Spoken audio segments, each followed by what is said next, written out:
Still got stupid Onision's picture on my screen. Let me just go ahead and remove that. Well, I guess it's another debate. Meh. I am joined by, I don't know if you're called SJW Debates or Science Lad or what. You can call me Justin. I'm joined by Justin from, what's your channel name? It's called SJW Debates right now. Oh, okay. I'm joined by Justin from SJW Debates. LSP was supposed to be here, but I guess he just dipped out.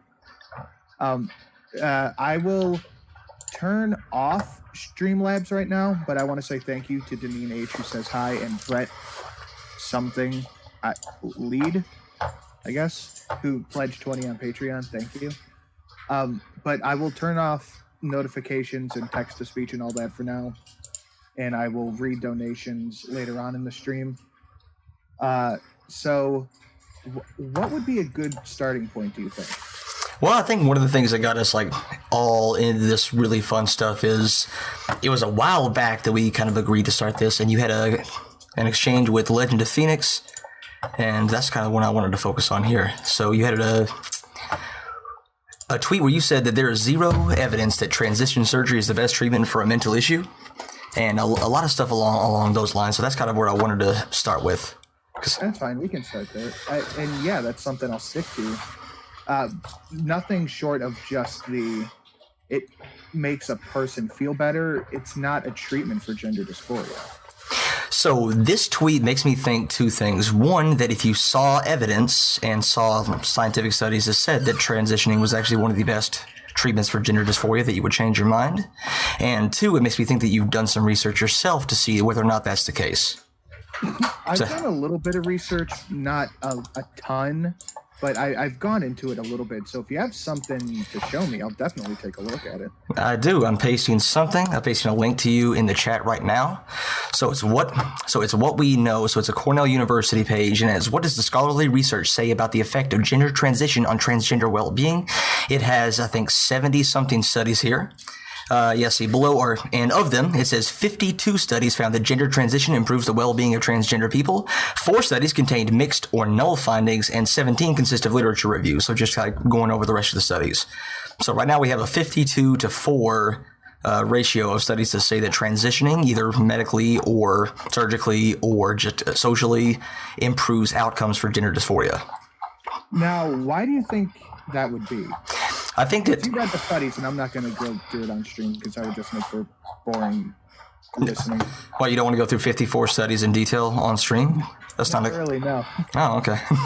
I guess if that's the way you want to run your stream, that's fine. But what was the outcome? Like, did it just make them feel better to be in the body they were born to be in? Yeah. Or did it actually improve their mental status? So this is definitely, I mean, I can't get into 52 studies, but the overall, there's always going to be, different strategies, different outcomes that they were looking at, different variables that they were considering. But the overall view is that in regards to gender dysphoria in particular, so gender dysphoria, if you don't know, it's not the same thing as being transgender dysphoria. Is you have a psychological issue with how you see yourself and how you want to act and how you want to present yourself to the world and what you actually think you are. So, and that can include the way society treats you, the way that your family treats you, and things like that. And it does alleviate gender dysphoria by quite a bit. And to my knowledge, there's nothing better than transitioning up to and including surgical transitions to help alleviate gender dysphoria. Okay, well, like I said, I didn't read the studies, but what we can kind of imply is that they're taking a physical, what's the wording I should use here? They're taking a physical effect for a mental problem. Well, the same could be argued, because there was a story not too long ago of a woman whose doctor made her blind because she felt she should be blind. So is that the kind of thing we should do? Well, it's really tough to go off anecdotes like that, because if that was the case and that was the worst possible outcome in that anecdote, what does that say about, does that have anything to do with the overall broad treatment of transitioning or any sort of medical field? So it doesn't help to go off anecdotes unless you're looking for, philosophical arguments. What we can do in medical research is, what does the overwhelming majority of the research say? What is the typical outcome for this? And what is the consensus in the medical community right now as to what treatment is going to affect what disorder the best? So you're always going to have a non-0% of people who, with any sort of with any procedure, you're going to have a non-zero percentage of people who are dissatisfied with it, or it doesn't go the way they want, or the surgeon did a bad job, or the medical practitioner was having an off day or something like that. So the best you can do is say, what is typically for this disorder the best possible treatment that we can do? And you're going with that. You say it's surgery that effectively destroys the body and destroys a person's mental condition. You say that's the best way to handle it. Well, though that's pretty loaded language. I definitely wouldn't agree with that. So any surgery is going to, quote unquote, destroy the body. Knee surgeries destroy your body. Shoulder replacement surgeries destroy your body. But the effect. But there's not a 40% suicide rate after knee surgery. Well, yeah, neither after transgender surgery either, or gender confirmation surgery. There is. There isn't. That's been a thing for a long time, that there was a high suicide rate with pre-op and post-op trans people. So I'm familiar. I guarantee I would bet money that I know which two studies that you're referencing here. So when you say 40% suicide rate, what are you referencing? I'm looking at the study from the University or National Library of Medicine. National Library of Medicine. Can you link that to me real quick? Yeah. Or I can look it up. National Library of Medicine. I'll slap it in the chat. It just fucks with the thing on stream. Mm-hmm. There you go. It says the results are the suicide attempt rate amongst transgender people ranges from 32 to 50% across the countries. Gender-based victimization, discrimination, bullying, violence, and being rejected by family and friends. Community harassment by intimate partner, family members, police, and public. Discrimination, ill treatment at mental health systems are the major risk factors that influence suicidal behavior. So just on the results of this abstract, and it looks like we have access to the full thing for free, which is pretty cool. There's two things with that. One, suicide attempt rate is not the same thing as suicide rate. Like, you can't use that as a proxy measurement for a bunch of reasons. I know that seems like semantics, that I'm just splitting hairs, but no, a suicide attempt rate and suicide rate are very, very different things, and you shouldn't conflate the two. And two, it doesn't say victimization, discrimination, bullying, violence. It doesn't say anything here that transitioning was one of the factors that led to suicidal behavior. I didn't say that was a factor. I said that is the suicide rate amongst trans people. Yeah, so what do we want to, we hopefully want that to go down, correct? Well, I would hope so, but yeah. That's clearly not the case. Clearly not the case from what? What are you basing that on? This study doesn't say that.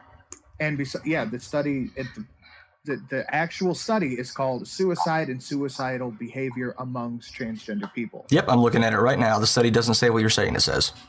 It doesn't say that the suicide rate changes or goes up, or at least in the results section that I'm seeing right here, it doesn't make any mention of pre and post transition. So there's no claim to be made there. Okay. My claim was that pre and post-op transgenderism has a high suicide rate. I probably wouldn't disagree with that, no. The question is why, and what are the best methods we can do to stop it? You can never really know why someone commits suicide unless they leave a detailed note. No. Isn't always the case. And most suicides are fucking overdoses. Mm-hmm. So you can't really know why. It could be anything from just being unhappy with yourself to being bullied, which makes you unhappy with yourself. Well, yeah, then, so what social scientists will do, they'll try to get across these. So one, they'll use suicide attempt rates, because obviously you can't take surveys of people who have committed suicide. And so they'll say, okay, here's the suicide attempt rate among this population, in this case, transgender persons. And they'll try to extrapolate some sort of factors that, what are the things that, impact you the most? Why did you attempt suicide in this previous instance? And we can guess, we can make educated guesses: victimization, discrimination, harassment by intimate partner, family members, police and public discrimination. We can make educated guesses and extrapolations from what we see in suicide attempt rate surveys. And we can say, well, maybe these can be a good predictor of actual suicide completions in the future for this population.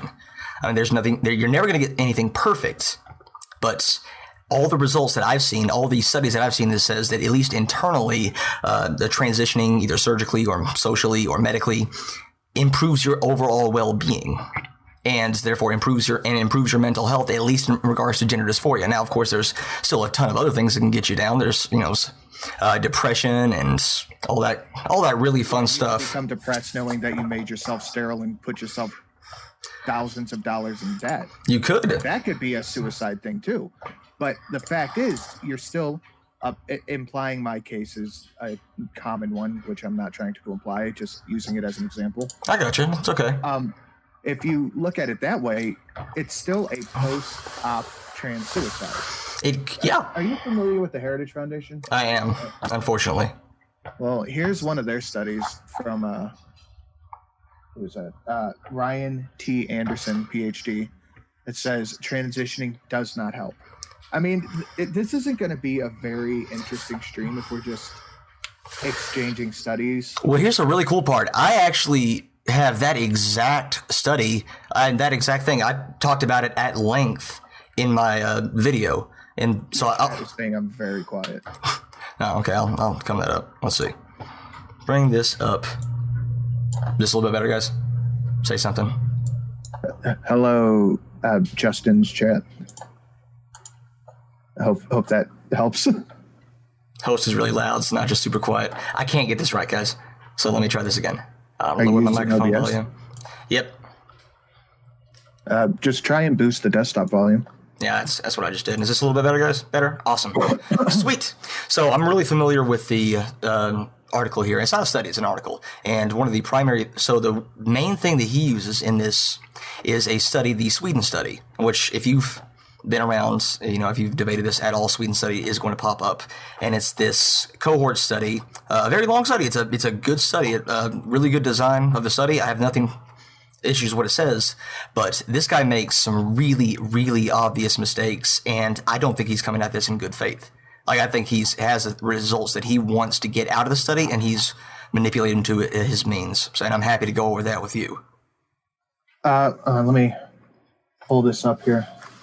The Sweden study. Yeah, Google Sweden transgender study. It's probably going to be the first thing that pops up. And to my knowledge, the last time I looked at the Heritage Foundation is the first thing that popped up. Well, that's not a good sign. Do you know the name of the actual study? Give me a sec here. Well, it's linked in here. So the most thorough, it's linked in the study you just said, where it says most thorough follow-up of sex reassigned people. That's going to link to the Sweden study. So hold up. Mm-hmm. So here's what he says: extending over 30 years. Conducted in Sweden, where the culture is strongly supportive of the transgendered, documents their lifelong mental unrest. 10 to 15 years after surgical reassignment, the suicide rate of those who had undergone sex reassignment surgery rose to 20 times that of comparable peers. Now, who do you think the comparable peers he's talking about is? Normal people? I don't know. Well, cis people, yeah.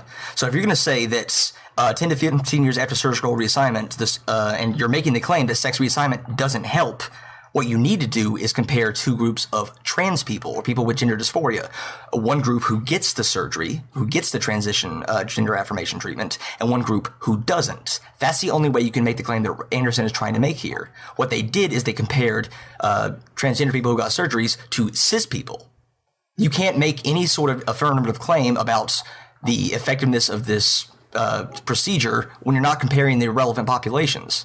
Well, I think the issue with that would be is that both the pre-op and post-op suicide rates are already so high that if you compared pre-op trans to post-op trans, there wouldn't be much of a difference. There could be, though. And this study doesn't say that. In fact, it says a few things almost to the exact opposite. So if I'm looking down here, I'm just looking, let's see, results, mortality. Okay, and it does say, this study says exactly, it says that, their suicide rate is a lot higher than cis people, but there's a couple things you really need to pay attention here. I'm trying to look for it. I'm looking for it on my stream right now. Let's see. Okay. I suppose I should pull this up for the chat if they're interested. Yeah, let's see. Like I said, I go over this in my video, so I know it's here. Basically, they said that this correlation between high suicides that are way higher than the general population, that kind of stopped after 1989. So the study was conducted, well, not conducted, but the data was gathered from 1970 to 2003. And so after 1989, we stopped seeing those correlations in the data. And the factors they cite for that are, for example, increased, just the procedures got better. Like the medical procedures surrounding this surgery got a lot better.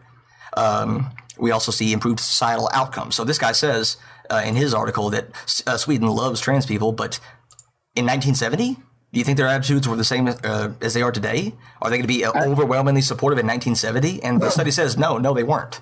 They give references to what the attitudes for Swedish people are towards transgender people. And the reference they give says that no, way back in the 1970s, they were a lot lower than they were today. And that's probably why after 1989, we stopped seeing that heavy correlation that the study says that they found in the data overall. Well, okay. Let's try to set this in any other scenario. Sure. Are you a pro-gun guy or not? I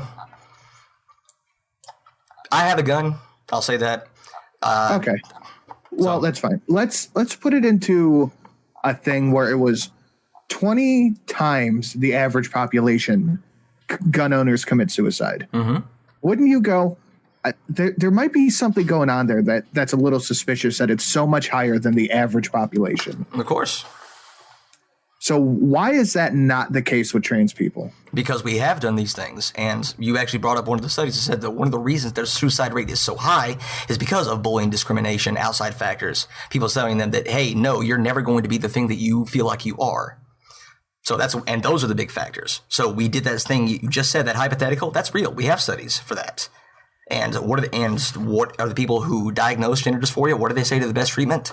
Well, let's get you transitioning for a couple of reasons. One, maybe that you, if your outside body matches what you feel inside, you're going to have much better outcomes. And two, maybe if the outside world sees you as what you are and they affirm your gender identity, maybe that's going to stop discrimination. Maybe that's going to go a long way towards making you feel better. So we've done these studies. We've looked at what these factors might be. And one of the best treatments for gender dysphoria is transitioning. Okay, so let's go off that one of the best things to do for gender dysphoria is to transition. Mm-hmm. When is the right time to transition? It's really tough to tell. It's going to be extremely individual. Some people know when they're very, very young, and some people don't really find out until they're in their 20s, 30s, sometimes even up to 40 and 50. So it's based on the knowledge, based on the research that I'm familiar with, it's when it's consistent and strong. Is if you're going to go all the way to transitioning in terms of surgery, like you're making that permanent choice, it's got to be there for a long time. I don't know the exact length of time it's supposed to be there, but it's got to be very persistent over a long period of time and a very, very strong in its presence. Okay. So if transitioning is hands down the best treatment, right? Mm-hmm. As far as we know, yep. Why would the suicide rate be so high afterwards? If they're perfect and they're treated and they're okay, why is their suicide rate so high? A couple of reasons. One, it's not really a debate. Post-op suicide rate is very high. Based on what? Based on this study in the Sweden study? Based on real life. I mean, like I don't know. Study not real life? It's 20 times higher than the average population. All right, I'll say I found that. So, in accordance, the overall mortality rate was only significantly increased for the group operated before 1989. So I have it pulled up on my stream right now. I finally found it. I don't know why it took me that long. But however, the latter might be also explained by improved healthcare for transsexual persons during the 90s, along with altered societal attitudes towards persons with different gender expressions. So after 1989, so that 20 times post-surgery, that's for the data as a whole from 1970 to 2003. I don't know why I keep looking at my mic instead of the camera.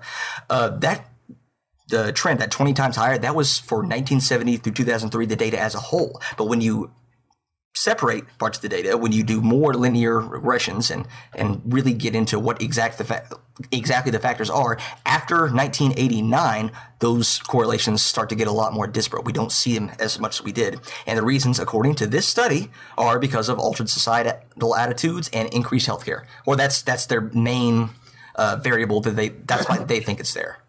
So what did it drop to after 89? It's hard to say. This study doesn't say that? This study doesn't say that because the data collection stopped in 2003. So we don't know. So if the data collection stopped in 2003, when did the study stop? 2010? I think it was published in 2011, and I think what they didn't. I don't think it was a longitudinal study. I think it was they took basically just medical data that they had, because Sweden is really good about collecting data, and they just took those medical files and did it that way. I could be wrong on that, and if I'm wrong on that, please correct me. Well, okay, let's work off that framework. We'll say that there's nothing to prove that it did drop after 1989, because you just said that you can't tell me what it did. Right. And then we're kind of left guessing till 16 years ago, from 16 years ago on. So from 2003 to now, we're just kind of left guessing. So there's absolutely nothing that says that transitioning makes you not want to commit suicide. Except for those 52 studies that I just gave you. I mean, I think that kind of counts, right? Let me pull this up here. Shit, where did I put it? Is that it? Is that it? Oh boy, sorry, chat. Cancel. Pull that up. Put that there. Move this over here. So if you don't want to go through the individual studies themselves, you can just look at the research findings. And if you don't trust the research findings, that's fine. If you don't want to trust that Cornell to tell them all for you, they have all the studies there, and you can look at them yourself. I just wanted to pull this up so I could get the correct verbiage on this. I got you. It says 52 studies found out that transitioning improves the well-being of transgender people. Click here to jump to 4 studies that contain blah, blah, blah, blah, blah.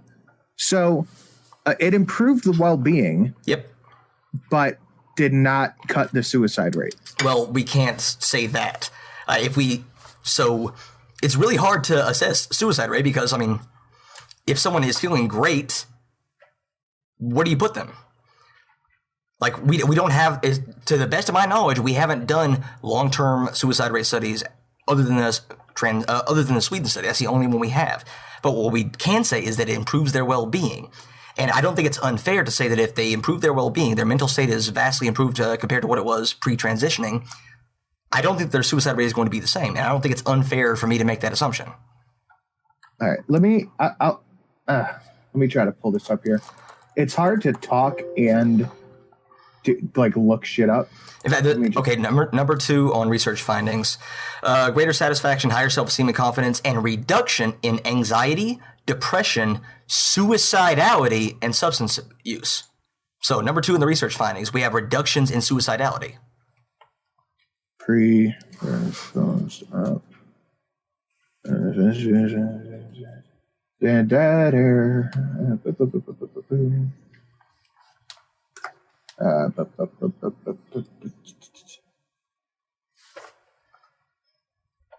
Okay. So, can you link me to what you just did? I'm trying to find it, but I'm trying to do 6 different things. Yeah, sure. The giant list of things, or no, what you just read off. Oh no, it's the top of that page I just showed you. So where it says research findings. Oh, so it's just above what the part you read. So it has the research findings up there, and what I just read was number 2. So, if there's a reduction in suicidal tendencies amongst post-op trans, yep. Where's the study on that? I mean, it's somewhere in that 52 studies, right? But I mean, that's what they. Which one? I'm going to guess this is a general trend. And again, we can go into all of those studies, but you set the bar pretty high compared to what you had. So when we came into this, there's zero evidence that transition surgery is the best treatment for a mental issue, and you made that with no studies to back it up, no sources. Now here I am with, now I need to go to bat for these 54 studies and tell you which specific ones say. I was just curious. I got you. This is what they could be completely wrong, but Cornell University, not exactly a for-profit community college. So I'm going to guess that they have a pretty good understanding of these studies and have a pretty accurate representation of what they say. I could be wrong. I don't know if I'm qualified to go through all these studies and refute them, but no, that's fine. That's fine. We can just, if we're going to get bogged down in studies, we can move on to something else for now and come back to it. That's fine. I love getting bogged down in studies, man. I love facts. Yeah, but that doesn't make for a very interesting stream. That would be more of an off-air Twitter bout. I got you. That's sure. But is this so the last thing I posted on trans that really got people up in a twist was trans athletes. Mm-hmm. And I said trans people should not be competing with normal women. With cis women? Yeah, normal women. They should not be competing with them. And I got SJW in my name. I want to use the nice words, the correct words. I believe you disagreed with me on that one. Yep. Tell me why. So, why should trans men who have been men all their lives decide when they're in their mid-30s to transition and just go into competitions and start dominating? Well, there's no evidence of that second thing happening. There is. Like what? You can look at cyclist records, weightlifting records, and fighting records that trans men go into the field and start dominating. We just saw a news story about a week ago that a trans weightlifter had their title stripped because their T count was so high. It sounds like then the system is doing its job. That happens in weightlifting quite a bit. So I used to be a power lifter. Don't look at my physique right now. Don't make any judgments on that. I noticed that because I got the same kind of fat body thing going on too. So I used to be a power lifter, and so I read a lot of powerlifting literature, and Ed Cohn is like the name in powerlifting. And holy shit, I need to make sure I'm doing this correctly. Ed Cohn. You're fine. Please make sure I didn't get that right. Ed Cohn. Because it's been so long. Yeah, there we go. I'm way out of powerlifting. So he actually did the same thing happened to him. So he maintains that he has never in his life taken steroids, but he was disqualified for a lot of his powerlifting competitions because his T count was so high. Now that could happen naturally, and if that's the case, well, how about that woman, the runner? I forgot her name.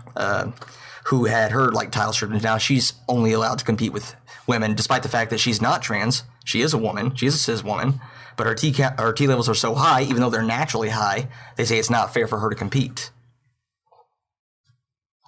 So in the instance of a couple of the most recent stories on weightlifting, so when they say that trans weightlifter shatters records, well, one, it's powerlifting, and if you don't know the name of the sport you're talking about, I'm probably not going to trust your opinion on it too much. And two, I've actually trained a world record powerlifter.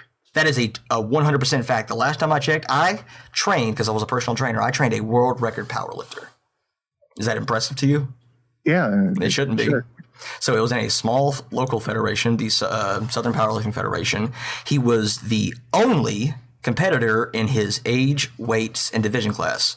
So he was 72 years old, competing in full powerlifting in the 198-pound weight class. And so since he was the only one doing it, he has the world record. That is a similar situation to the story that ran about that transgender weightlifter, rather powerlifter from earlier. She broke 9 world records. In this one federation. If you look at the overall world records in larger federations, in national and international federations, she wasn't close. Okay, but was she the only one competing? No, she wasn't. No, she wasn't the only one competing. She did win, but when you say world record, well, what comes to mind and what a lot of people got really upset about is, oh, this is a national or international, since it's a world record. They broke international records from an international federation. And she didn't. She broke records in a smaller, semi-local organization. That's very different. But that doesn't get that attention-grabbing headline. So he just entered this competition, beat out all the normal women, and then took the records. In this local competition, yep. They also trained a lot, and they were a powerlifter before this, and they even, because she got so much abuse, she posted what her lifts used to be, and everything has dropped by 100, 200 pounds. Yeah, he couldn't keep up in the female or in the male competition, sure, so he switched to the female competition. Sure, he could have. He had good numbers in the male competition too. So right now, the only study that I'm aware of that compares pre and post performance in people who transition is a small study done on runners. So take that with a massive grain of salt, but it's the only study that I'm aware of. And what it basically said that if you are in the 20th percentile competing with men, or I think it was these were adolescents. I think. Again, I can't remember off the top of my head. Basically, if you were in the 20th percentile competing against men, after you transition and after the period, I think it's 1 to 2 years of hormone therapy, you're going to be around that same percentile competing with women. So I really don't like the insinuation that people are just transitioning so they can get better at sports, especially like powerlifting. There's no money or glory to be had in powerlifting. So I don't. How many male records has that guy broke? He just broke female records, didn't he? Yeah, probably none. Yeah, so he transitioned so he could break records in the female division. Do you think that's why? Do you think that's why that she transitioned? 100%. I think why he transitioned. Wow, that's a really bold claim with no evidence to back it up. I'm just assuming based on the fact that he was a man for X amount of years and then suddenly decided to become a woman right before this thing. Well, suddenly decided. You're making a ton of assumptions, dude. Like, I am. I'm the SJW here. I'm supposed to operate on feelings, and all I'm doing is saying that, man, it really doesn't make any logical sense to say that, well, I want to do good in this local powerlifting federation, so I'm going to upheave my life, undergo hormone replacement therapy, have everybody in my family question me. Hormone replacement therapy is absolutely reversible. Well, yeah, but did he have any surgery? I'm not sure. But that's a ton of shit to do to what? Win a local powerlifting meet? And then have a shit ton of hate directed at you? Like, that doesn't, I wouldn't do that to win so when I was competing in powerlifting, I didn't want to take steroids because that was way too hard on my body. I wasn't willing to do that. So I can't imagine like going through hormone replacement therapy and transitioning and going up on Instagram and saying, hey, I'm trans, I want to share this with you. I can't imagine going through all that just to win a local powerlifting meet. I can imagine that if someone's a athlete and they really want the win, they'll definitely go through that just to win a local powerlifting meet. We'll tell you what, when they start going into national competitions and start shattering records there, then we might be able to talk. But right now, we have a single powerlifter who won a local meets with numbers that actually weren't all that astounding to me. Like a 400-pound, I think her deadlift was 400 pounds. There was a 17-year-old cis girl who did that at my last powerlifting meet. So these aren't earth-shattering records. In fact, to the best of my knowledge, in a natural, so a drug-tested, no-gear powerlifting competition. Now, granted, this was a super heavyweight, but there was a woman who did 600-plus pounds. A cis woman who, with no special equipment and who was drug-tested, squatted 600-plus pounds. So these aren't earth-shattering numbers by any stretch of the imagination. Okay. So let's look at another sport. All right. Tennis. Let's look at tennis. All right. Sure. Who is the best female tennis player? So I think I know where this is going. Probably Serena Williams. I haven't kept up with it in a while, but Serena Williams wouldn't place in the top 90 of men. Probably not, no. Now, if one of those men decided to transition and become a woman, he would just annihilate Serena, right? Why? Because men have certain advantages that women don't have. Such as? We have denser bone muscles, or denser bones, thicker muscles, faster reflexes, a difference in fast twitch and slow twitch muscles. We have advantages that women don't have. So we were made to do physical things. So I'm not sure how much you know about me, but I'm actually going for my master's degree in biomechanics. And that gender differences you just said, for example, fast twitch versus slow twitch muscle fibers, there's gender differences in averages, but they're not really that pronounced. And it's way more, one, that's probably something you're going to be born with. And two, it's going to dictate what sport you go into. So for example, men who are very, very good long distance runners have shit fast twitch muscle fibers. They're garbage. Well, funny you should mention that, because I just got a super chat that said the top female in the 200 meter isn't even near the top 1,000 of men. When you say near, what are you talking about? I guess not. Like what, a half second off? which is enormous in terms of like 200-meter times.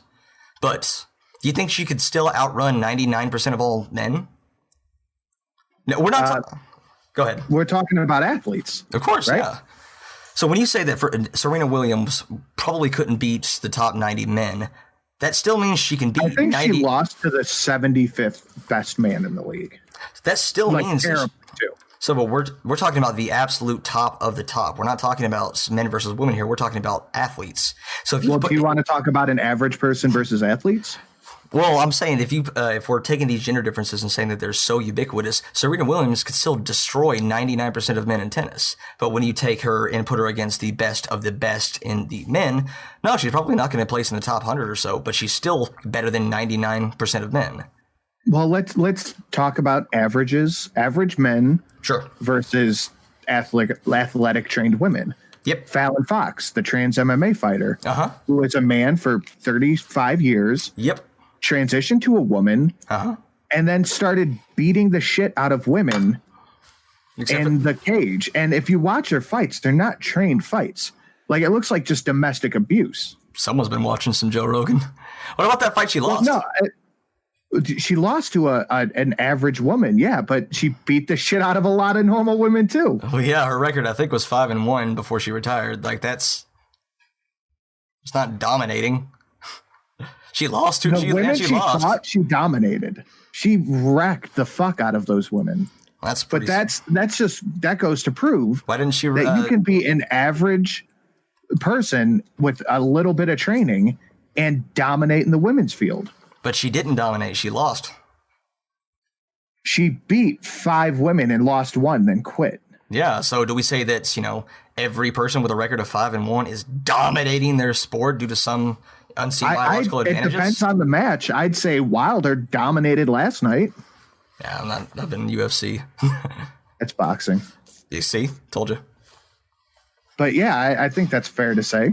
I think that's a pretty subjective terms of like dominating. Like if she was knocked out in the first 20 seconds of all 5 of those fights, I think a case could be made there. But I think Fallon Fox broke someone's skull.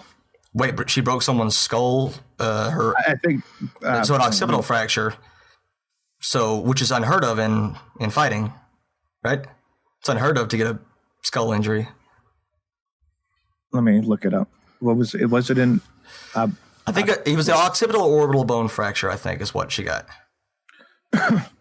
BJJworld.com, transgender MMA fighter breaks the skull of her female opponent.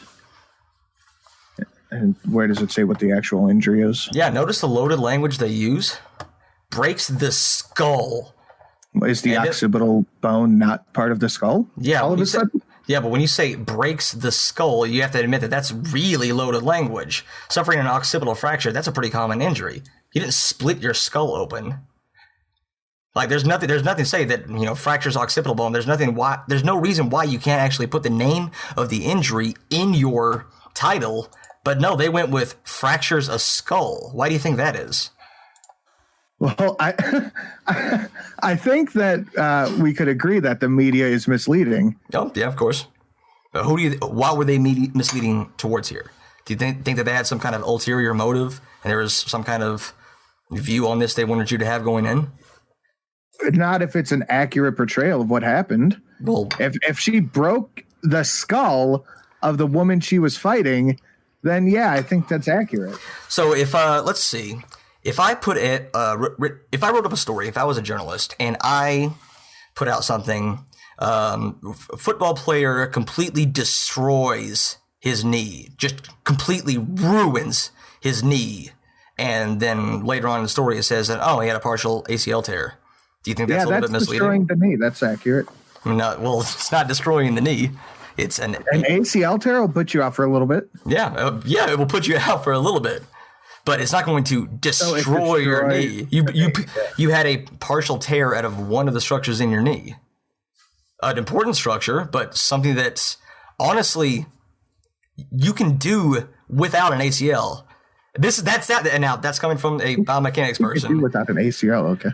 I mean, and there's some evidence to say that actually ACL, this is way off topic, but ACL surgeries are actually increase osteoporosis in the knee, and that if with proper muscular training that you can actually learn to keep that anterior translation of the tibia from happening. That's far outside of this, but what I wanted to get at there was the language they used was not neutral in any way, shape, or form. And yeah, there's lots of people who get, that exact same injury. It's a pretty common injury in the UFC. Occipital fracture, like that's a pretty common injury on account of all that kicking in the head that they do.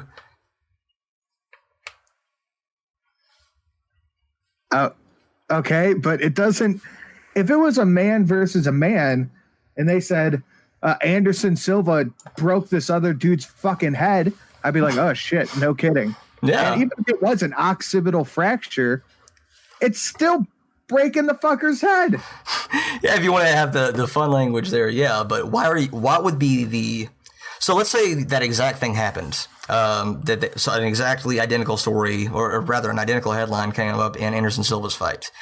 Breaks the head of Jangles Science Lad, who started UFC fighting this week. So what is the goal of that story? There was a big, strong fighter who did something kind of awesome. Would you think it would be kind of demonizing Anderson Silva in the same way? That he did something wrong? Yeah, he should know not to go as full force on you. He should. You're not a fucking cage fighter.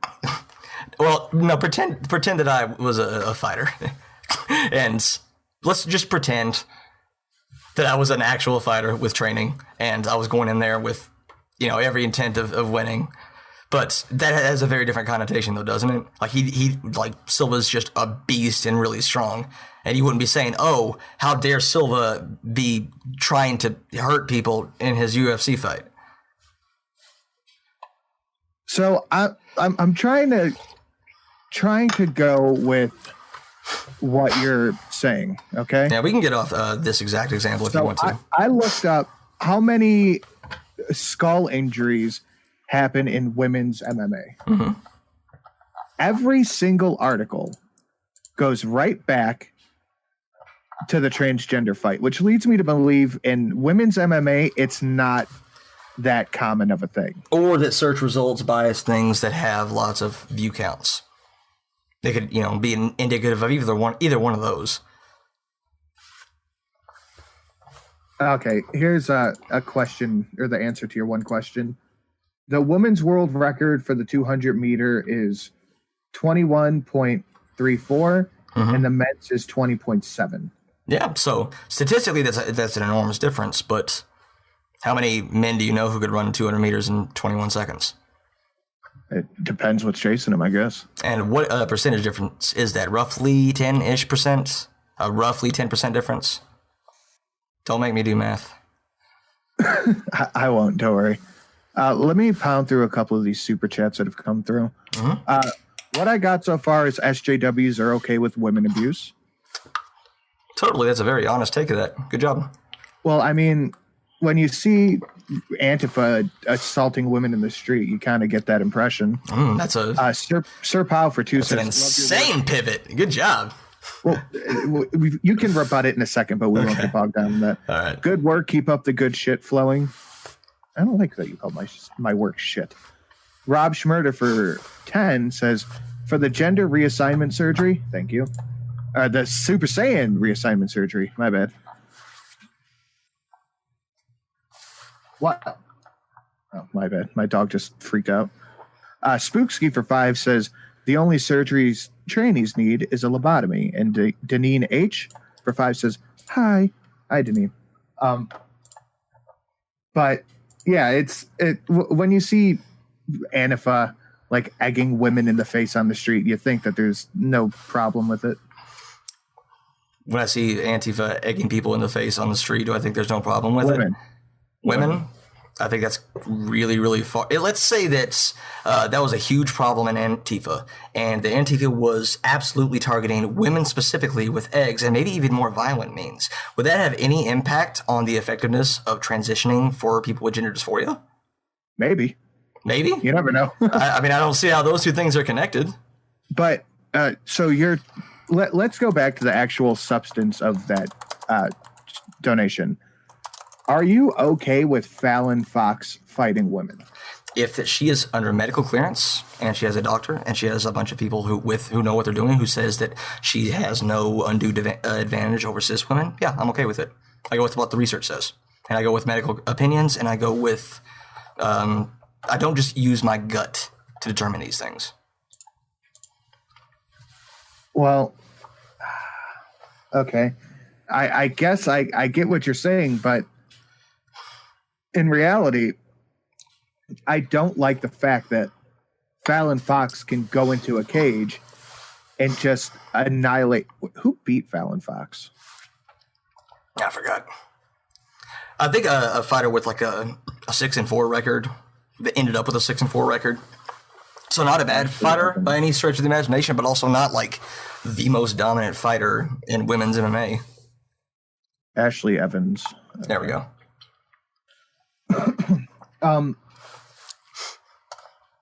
Shit, I forgot what I was saying. I still don't like the fact that you can be a man for all your life, enjoy all the benefits of being a man biologically, different bone density, different fist size. Like, do you consider Buck Angel a man? Yes. Do you think Buck Angel could fight men? Maybe. Buck Angel's like 5'2". If we 100 something pounds. Well, if we put him in the same weight class as similar men, probably, yeah. If he trained, probably. I think Fallon Fox is the perfect example that you can be relatively untrained as a man and enjoy all the perks that men have and still beat the shit out of well-trained women. What do you think the most important perk that a man has over a woman in a combat sport? I'd say strength, probably. Yeah, probably. Where do you think most of that strength comes from? Testosterone? Yep. Testosterone increases the protein synthesis in your muscles, so you're able to put on muscle much, much faster than a woman. And if you undergo hormone replacement therapy, we have testosterone blockers and estrogen enhancement, synthetic forms of estrogen pumped into you. So your protein synthesis goes down, and there's a universal, a loss of muscle mass in just about everybody who undergoes HRT, even people who continue training, which is pretty crazy. Like, usually it doesn't take much to hold on to muscle mass. Your body will hold on to it if you give it a reason to. But what we found and this is just anecdotally, again, I would love to have more studies on this. And if anybody out there has studies, please send them to me. I have hopefully you'll put up my Twitter handle or something. I want to see studies on this. Even with training, your muscle mass goes down a lot. And with it, since cross-sectional area is the largest predictor of strength, that goes strength. You contradicted yourself. Okay, sure. How? You said the body will hold on to muscle mass if it has a reason to. I said, yeah. Even if you start taking testosterone and you're still training, your body is going to hold on to that amount of muscle mass. You might drop a little weight, but it's still going to hold on to muscle mass. Maybe I misspoke there, but I'm pretty sure I said that even though that is typically the case, when we see people undergo hormone replacement therapy, even if they train, they still lose muscle mass. So maybe I wasn't clear with that, but I pretty clearly, I hope I said that even though that's typically the case, that we hold on to muscle mass with training, even a modest amount of training, with hormone replacement therapy, the environment is so different from what it used to be, you're going to lose muscle cross-sectional area. So you said you were a former powerlifter, right? Uh-huh. How much was your row? My row? What do you mean? How much could you row? Like, specifically, there's a ton of different types of rows. Just straight pullback. Straight pull. Okay, let's go like a seated row with a cable. Yeah, seated row. Roughly, 190 for 10 was a working set. Roughly. I wasn't expecting that answer. I was comparing it to my own. So you did 190 for 10, right? Now, let's say because I saw your picture. You the fat one. You still look kind of big. And you still look pretty strong. What could you row now if you wanted to? Finals were fucking awful. This whole semester's been awful. So right now, probably, 150 for 10-ish. So you didn't lose that much in however long you haven't trained. It feels like it. And that's just not training. You lost 40 pounds on your per 10 set. Why don't you ask me what my bench press is now? Okay. Well, what is? So my last powerlifting meet, my bench was 270. So just 5 pounds short of that, the 2.5 plates, which was not frustrating at all. It's down. It's down to the point where I really don't want to say what it is. I'll tell you, it's under 225 now. That's all I'm going to say. So we'll say, and I'm going to say this. You don't have to. I'll say you're at 210. That's your bench max. Don't say that too loud. We'll say that's your bench max. It's 210. Mm-hmm. You've lost 60 pounds on your bench. Yep. That's not an insane amount. That's enormous, man. That's 30%. And so, I mean, that's a lot to me. 30%, that's a lot. Now, granted, not all of that's muscle mass. Some of that is just neurological connections and, my ability to recruit motor units. Some of that has gone down too. But still, that's quite a bit. So, again, I wouldn't say you're a professional bencher, right? You wouldn't say that either? It's by far my worst now. Becca Swanson, mm-hmm. a professional female weightlifter, mm-hmm. her bench record is 250. Yeah, Becca Swanson, let's see. Becca Swanson, what is her weight class, too? Fuck, I just closed it. God damn it. Becca Let's Swanson. see. Ooh, 250. Let's see.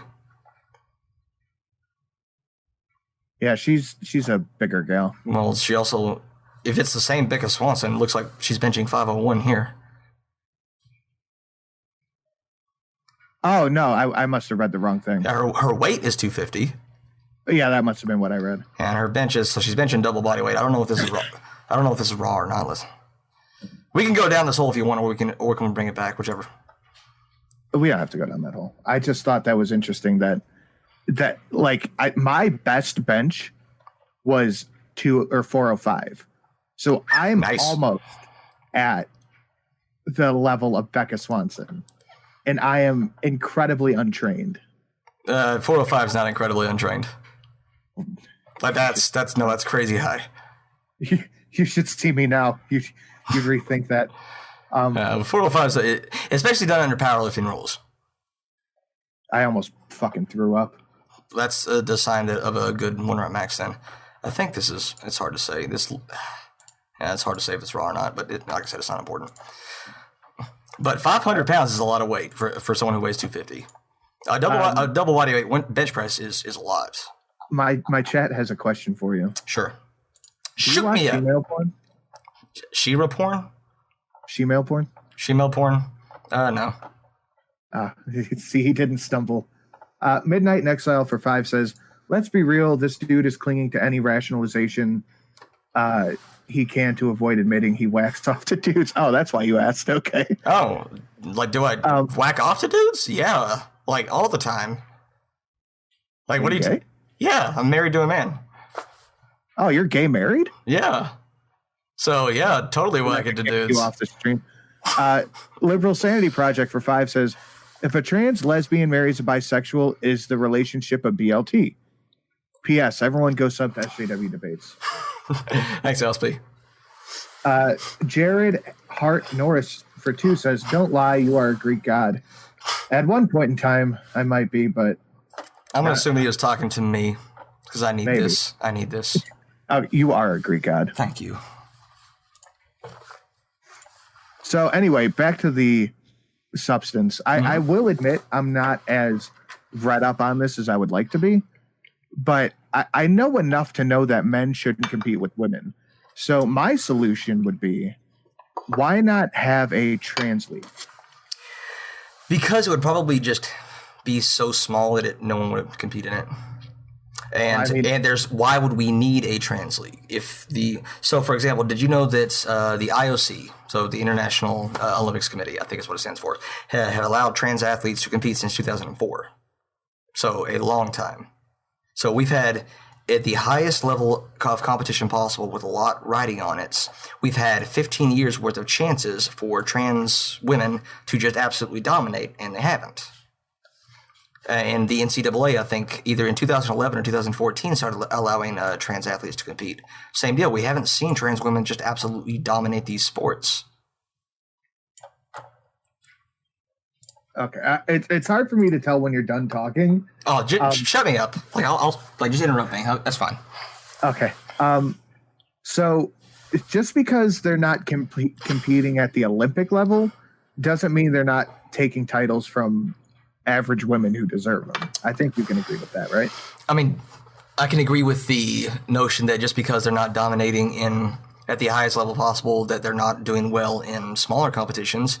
But then you run into this really weird situation where the only way trans women would be accepted is if they never won.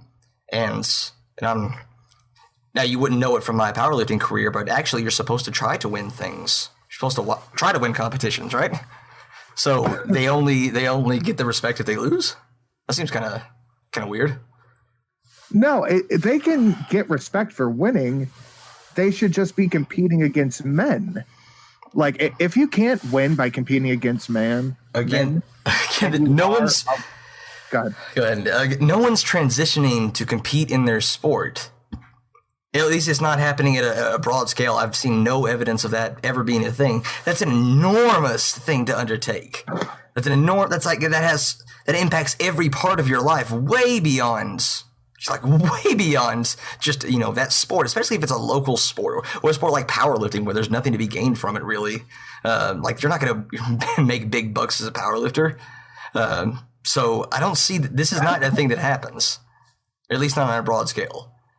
And if your chat wants to bring up anecdotes, awesome. Bring up about 900 so we can get a representative sample. Well, I'd like to... oh, shit. Never mind. I was going to bring up something from your chat, but they corrected themselves. Where are the trans men in sports? Well, one of them is in... competing against men. But we just... it doesn't get those attention-grabbing headlines because, if a trans man is competing and doing well... who cares? Like, it doesn't get those headlines. Well, I'll put this out to my chat and yours. If you can find me a trans man, a woman who transitioned into a man, who's beating the competition, I would genuinely like to see that. Let's see. Fox donates $5 to say, why not abolish the sex and gender categories in sports altogether? Everyone can compete in the same league. All these problems would get rid of themselves. If women are actually as good as men, there should be no problem. Chris Massier, let's see. It's one that comes to mind. Chris Massier. Let's see, has he won anything? Athletic achievements. Trans men besides Aaron Rodgers. Let's see. Massier made Team USA for the first time. So we have Chris Massier, a trans man who made Team USA. And I think what sport? I think the marathon. So it's a trans man runner? Yep. Sprint duathlon. I have no idea what that is. I have no fucking clue what that is. Let's see. Yeah, he's won 2 races in 2014, won his age group in the iron distance triathlon. Oh, fuck triathlons. Duathlons. Yeah, triathlon, that requires a special kind of fucking sadist. Yeah, you actually have to hate yourself. But yeah, so there's Chris Massier. There's one. I mean, I just said the anecdotes don't really prove much, but there's one. So it's happening. And we didn't see that, and we might not have heard of Chris Massier or this guy because no one knows shit about biathlons. Well, no one knows shit about powerlifting either. So, or at least general public. That might just be a me thing, but I don't know anything. Like, I got about 10 seconds of good effort in me, and then I'm done for the day. Fair enough. You can apply that to everything, by the way. Transgender wrestler Mac Big wins Texas girls title again. Mm-hmm. This is the exact opposite of what I asked for, LSP. I'm looking for trans men, not trans women. Well, we see that pop up a lot. So that that was a trans boy. They're 17. They're boys. Come on. Who was forced to compete with women or forced to compete with girls and obviously destroyed them because there are sex differences. And there are reasons where we probably should have sex separation in sports. I wouldn't advocate for the abolishment of that. But in this case, like the testosterone that he was taking, gave him a huge advantage, and he wanted to compete with boys, but they didn't let him because reasons. That's interesting. I wonder why they wouldn't let him compete against boys if he's a guy. I wonder if they were baiting for this headline because it's a fucking podunk school in Dallas. Well, it's Texas wrestling, so keep that in mind. Is that supposed to mean something? I don't know too much about college wrestling. I think this was still high school. I might be just assuming that wrestling's big in Texas. LSP would know better. Yeah, okay, LSP. Is he from Texas? Okay. Something to do with Texas. Because he's a girl, not nebulous, made-up reasons. Well, I still think... Okay, here, I'll meet you halfway on this, all right? Sure. Because he's a girl, the trans powerlifter has to compete in the men's league. And if he places at all, then he can go compete in the women's league. But if he's just doing this because he wants that trophy... He's not. And I know you think that's unusual... But you know what these people do to their bodies. Yeah, and it's not that. To not even win. They just do things to their bodies to get stronger. I mean, I personally know a power lifter who has just fucked his body up taking steroids. Yo, that's actually a really interesting point. So can you cheat in an organization, in a federation that doesn't drug test? Is it even possible to cheat in that? I think it's possible to do it dishonestly. Well, there's no honesty to it. I mean, you can eat steroids for breakfast. They're not going to test it. So but you're still taking steroids. Yeah, but that's like saying if you steal and no one catches you, is it still stealing? Yes, but if it's an untested federation, that's basically an untested bodybuilding and powerlifting. That's not, oh, well, we're just going to go on the honor system. No, that's like tacit approval that, yeah, you're going to take steroids. That's why the untested federations are so much bigger. That's why everybody loves the IFBB and no one gives a fuck about the natural tested divisions. The IFBB, those big powerlifters, the ones that, get a ton of, well, I guess they used to get on magazine covers. I don't know if we still have those anymore, but all of them are on every steroid. And it's not cheating to be on steroids if everyone else is on them. You could argue maybe they should test because, yeah, a lot of them are dropping dead at 40. But the fact is that taking steroids isn't cheating. So taking hormones isn't cheating. Yeah, I think there's an interesting thing to be said that if your federation doesn't test and that women can take steroids and are not quote unquote cheating because they're not testing for it, I think that's an interesting conversation to be had. I'm not saying that's what happened here. I'm not familiar with those organizations, that federation's rules, but it's something interesting. But if you're trans, you need to take hormones. Yeah. Well, some do, some don't. Everybody's a little bit different. Some people are fine. I don't want to get into the transgender debate right now because that's... I wasn't really transgender. I was just saying, like, some people transition just socially and don't take hormones, and they're fine with it. Okay. Transition socially. What does that mean? It just means, like, you wear the clothes that you want to, you identify as the gender that you want to, and you don't necessarily take hormones or do surgery or anything like that, so... I thought that was just called cross-dressing. Well, no, because it has to do with identity and not with performance, so...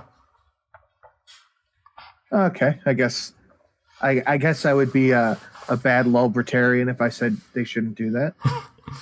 Libertarian. Do you think transgenders is a real thing?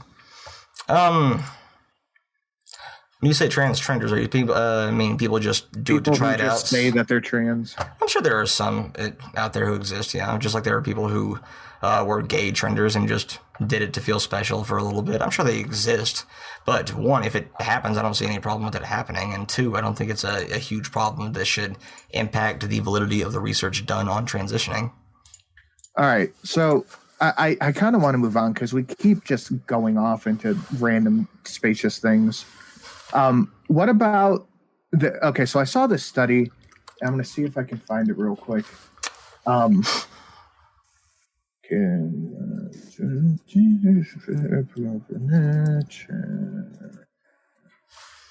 Oh, This it's gone. transition study that said if kids show signs of wanting to transition at a young age and they don't, they turn gay into just normal gay people. Do you think kids should transition, or do you think they should wait till they're older to do so? What do you mean transition for kids? So do you Like mean starting puberty blockers, hormone therapy, shit like that? So you don't really start puberty blockers until you start going through puberty. So if we're talking about young kids, 3, 4, 5 years old, the research suggests that we start developing a sense of gender by the time we're around 2 or 3 years old.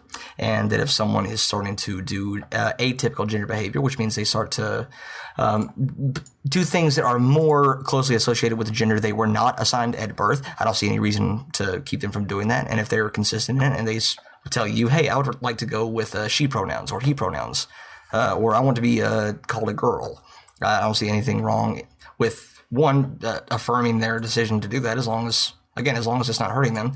And two, a lot of the research that I'm familiar with transgender kids saying that affirming their identity drastically reduces their risk of suicide and mental health problems until it is in line and comparable with cisgender peers. I know that was a really long, wordy answer. Again, just shut me up if I talk too long. I want to just pick out one thing you said in that answer, and Sure. I think you might know what it be. Actually, it was too long. Assigned at birth. What does that mean to you? It means that when you are born, the doctor writes down, okay, you got a wiener or you got that virgina, and they're going to say, well, if you got the wiener, you're a male, and if you got that virgina, you're a female.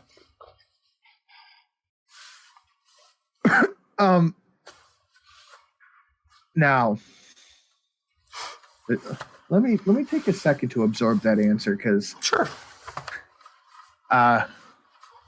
We've talked a lot about studies in this conversation. Now, wouldn't you say that the gender is not assigned, it's just noticed by the doctor? Well, the problem is that we assign, or rather we prescribe a certain set of non-physical attributes to what they write down. So, for example, if you were assigned male at birth, but you start to want to play with only princess dolls and dress up in traditionally women's clothing and speak with a female affect, well, now, since they assigned you male at birth, now you are doing something incorrect. You're doing something that is abhorrent, or at least wrong for your gender. That's where that problem happens. So it's not that they write down whether you got a wiener or a virgina. It's with that wiener and virgina, there are certain activities that you are expected to participate in. There are certain things that you are expected to do from that are not related to your physical structure. Even in primate young, I don't know what you would call a chimp child. Even in primate young, they show a aversion to gendered toys, like little chimp boys will play with. Yeah, there's a boy things, and girls will play with girl things because whatever reason. Well, yeah, there's been some research on, there's sex differences, even at as young as like 1 or 2, and what toys you'll go for. That's fine, but should that be the normative prescription? You say that because it tends to happen, that's what we should be doing? My openly biracial, as the article says, co-host is in the chat. It says a chimp child. Me? That's funny. Gotcha. So yeah, I just don't understand that answer. Like, there's a bunch of extra sexual outside the actual gender things that kids are expected to do. Okay, so you said you're gay, so I don't know if you have kids or not.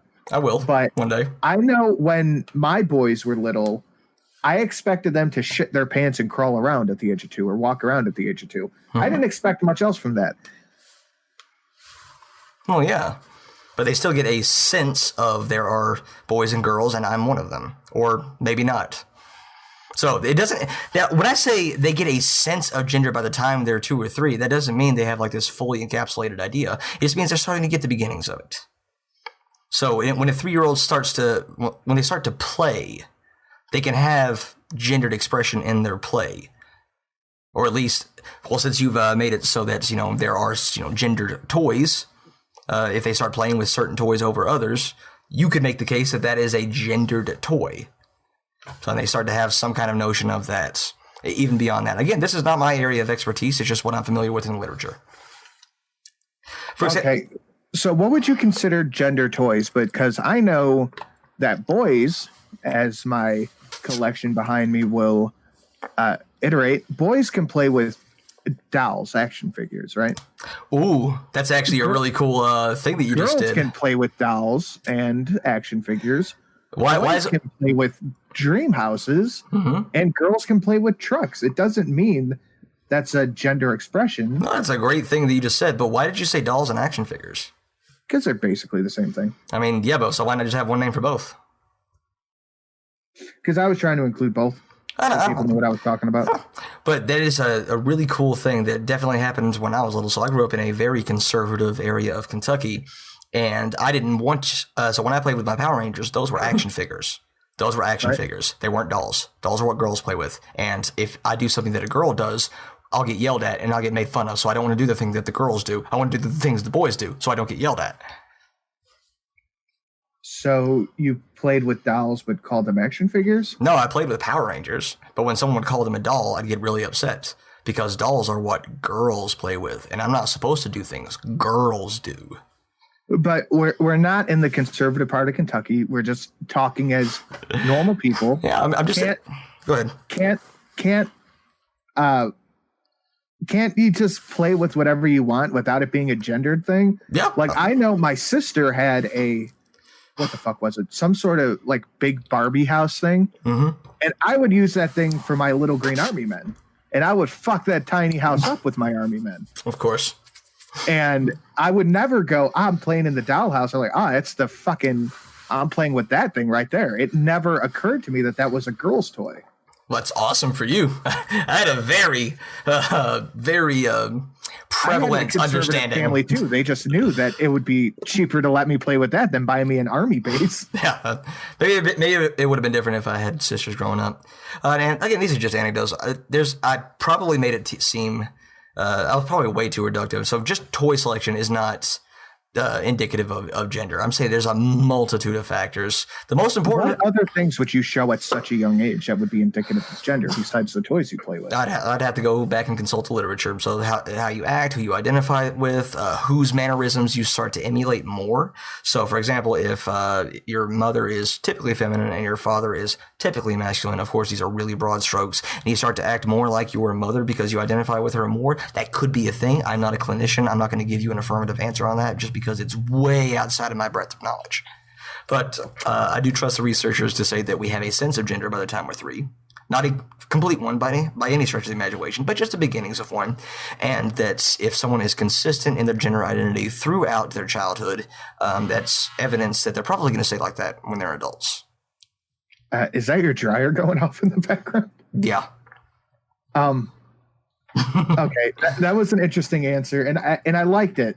But I wish you could tell me more about your thoughts on it and not just consulting the literature. I want to hear what your thoughts are on the issue. Well, they're really complicated. So I do try to base my opinions based on the literature because I care very much about being correct. But no, I get where you're coming from. So what are my thoughts on, can you ask the question again? Because I'm very stupid. Okay. I forgot what the question was too. I don't feel as bad. Letting children just pick their own toys and that being some sort of gender expression. What other gender expression could there be at such a young age besides the toys you play with? So at a young age, I actually am 100% on board with what you said. Yeah, let kids play with what they want to and don't read too much into it. I'm 100% on board with what you do there. I'm saying that could, in some cases, be one factor in determining gender expression. And I'm not sure like that otherwise. Like I said, I'm not familiar enough with the research. I'm just saying that it is a thing that exists. So my opinion on it is that it's a thing that it exists, and I am not comfortable making super broad or super affirmative statements because I don't want to say something that goes against the facts. Because I have complicated thoughts about it too. Like I'm just talking from my balls here, and I kind of hoped you would best place return to talk it from. with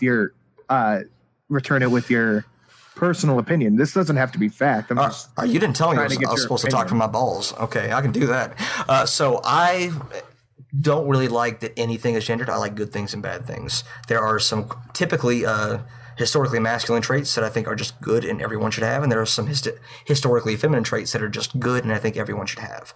And those are how I'm going to raise my kids and how I would love society to move. That it's good to be principled and stand up for what you believe in. That it's good to be empathetic and care about other people. That both of these are equally good, and it doesn't matter why they're good, or they're not shaded in a certain light by virtue of being quote unquote masculine or feminine.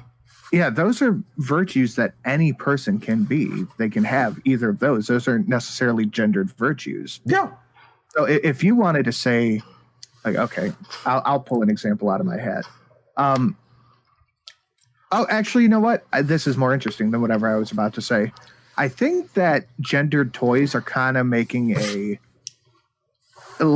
going away, because now kids seem to be more into technology, iPads, Nintendo Switches, that kind of shit. Yeah. So I think that's kind of where like gendered toys is disappearing, which isn't a bad thing. I don't like the idea of kids being glued to a tablet all day, but Yeah, bad for other reasons. I know my kids love Pokemon cards. They love Pokemon cards. That's not a gendered thing. No, of course not. Not everything has to be gendered. And like I said, I'm fully on board. I'm with you on this. All right. Well, so what do you think about kids transitioning? Kids transitioning? So I think it's all fine. I think it's fine. So for a child, until they get on puberty, all that means is that they wear the clothes that they want to, and you refer to them by the pronouns that they want you to refer to them as. You treat them like... But you start hormones at age, I want to say 6 to 8. You start hormones then. Nope. Then puberty blockers. Then you continue with the hormones. No, that's just factually incorrect. No, you don't start hormones at 6 or 8. You don't. So when do you start hormones? So that, I think that comes from somebody said that children as young as 8 are being put on puberty blockers. No, not really. That came from one story where someone who was 8 years old and they were starting the process of considering puberty blockers. So they were just monitoring them and saying that, okay, we're probably going to put you on puberty blockers and you're now 8 years old and this is where we're going to start monitoring you to make sure that's the best course of action. So no, it's, as far as I'm aware of, no, it's social transitioning. You're treated how you want to be treated. We refer to you how you want to be referred, and that's it. And then if that is consistent, and if it sticks for up until you start puberty, well, then we can put you on puberty blockers to, one, make sure that you're feeling good and your body doesn't start undergoing changes that are upsetting to you and that could trigger gender dysphoria. And two, it just gives you a little bit of extra time. So it's fully reversible. Like whatever hormones are in your body, after you get off the blockers, those are going to run their course anyway. You're going to go through puberty again, or you're going to go through puberty like you normally would have. Thanks, Dryer. Okay, so here I pulled this. The Guide to Hormone Therapy for Trans People. Mm-hmm. And I had this up at some point too. Starting hormone therapy. Let me pull an age out of this one. Because I know you're supposed to start before puberty so you can put them on puberty blockers. And puberty can happen at quite the young age. Of course, it's different from child to child. But puberty happens between 8 to 12, right? Generally, yeah. 18 is really early to me. Like I thought it was more, 10 to 14. 14's late, dude. Don't make fun of me. 14 is a little late. 12. Okay. It's, between the ages, in girls between 10 and 14, and in boys between 12 and 16. Just based on the very first thing I googled. Okay, here we go. Toddler to become Britain's youngest transgender after mom found her trying to cut off her quote unquote bits. Ugh. Nice. Yeah. I think this is a little boy. I want to say. Well, I want to say this is a little boy.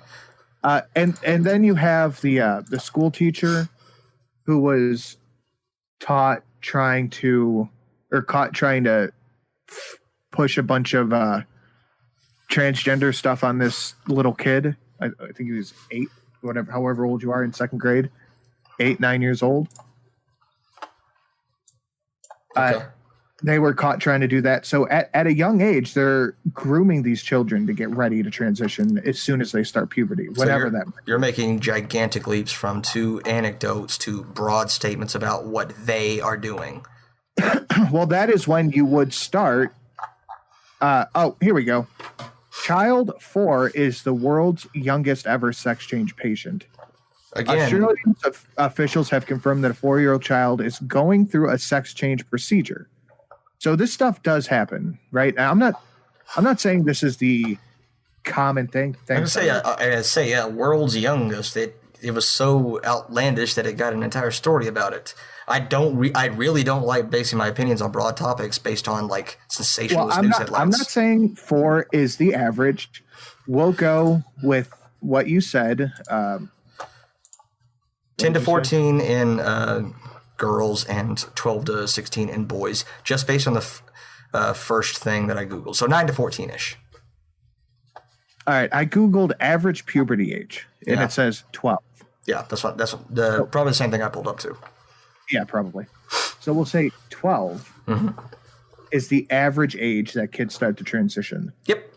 So you have to put them on puberty blockers before they start puberty. So we'll say, just in this case, we'll say you start puberty blockers at 11, just to be safe. Okay, right? Sure. We'll say. I'm not sure that happens, but we'll say that. Well, again, we'll say that. Yeah. So, do you think that's okay to do at such a young age? Yep. Couple of reasons. One, if they put them on puberty blockers, based on they probably have been trans a while. This isn't a process where you can just go into a doctor and say, "Hey, my kid feels like they're a girl, even though they were assigned a boy at birth. So can we just get a prescription for puberty blockers?" No, it just doesn't happen like that. There is a very long, drawn-out process to make sure, because believe it or not, medical professionals actually do want to do what's best for their patients, and they're not going to do something that is potentially has risk associated with it on a whim. So usually, when you start puberty blockers, it's because you have been under surveillance from a psychologist, a psychiatrist, a general practitioner, an endocrinologist. You've been under surveillance for a long time. And they're saying, yeah, this is the best option for this kid. And all this is going to do is it does what it says. We're just going to block receptors for whatever hormone that is going to make you go through puberty to give you more time so you can, like, is this really who you are, or are we going to... Like, they're giving you more time to decide and affirm, and they're also staving off symptoms of gender dysphoria, which could have come about from going through the puberty that you don't want to go through. Again, shut me up if I ramble. Actually, I was looking at my phone because I sent a message in that group chat. Can you repeat that answer, please? No. There's sorry, so way. It's okay. I'm tempted to just like play it back now. Fuck. Where was I?